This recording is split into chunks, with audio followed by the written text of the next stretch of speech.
And you know what? It was God's idea to make it pleasurable. But like any good thing, it needs boundaries in order to actually be enjoyed. Anybody in here like roller coasters? Like thrill? Okay, me too. I have always loved roller coasters, like theme park rides, anything like that, even since I was little. Have you noticed that when you get on a roller coaster, the first thing that they do is they go over some safety instructions, right? They're like, hey, sometimes there's a little video. One of the things they almost always say is keep your hands and feet inside the vehicle at all times. Why do they do that? Because a roller coaster is only fun if you don't lose an arm, you know? I remember when I was a kid, I don't know how old I was, I'm guessing about 6 or 7 years old. I was at a county fair, and I wanted to ride this ride called the octopus. It's like spinning, and it's like you're in a thing that spins, and then the whole thing spins, and they move up and down.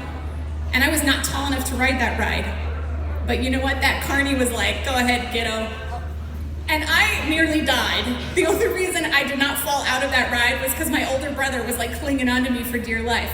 That was a good example where a boundary probably would have enhanced the experience. But when we don't actually follow boundaries, then we get really wounded and messed up.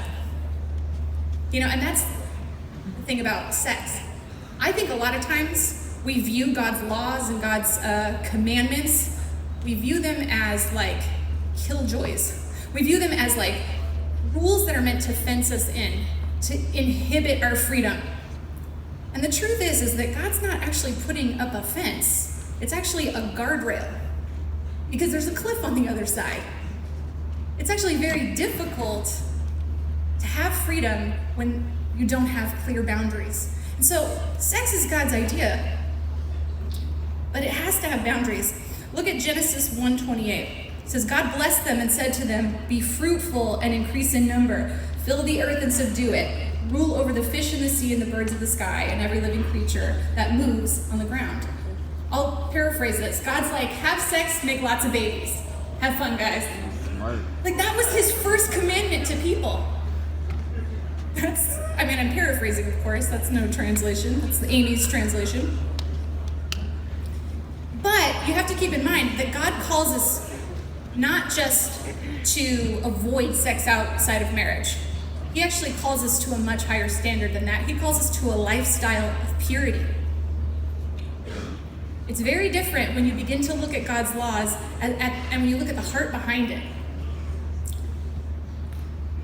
Growing up, I knew from a very young age that sex outside of marriage was not a good thing. I got the sex talk when I was young because I was the youngest of 3, so I think my mom sat us down when my brother started asking questions. So I was probably like first grade. I was like mortifying.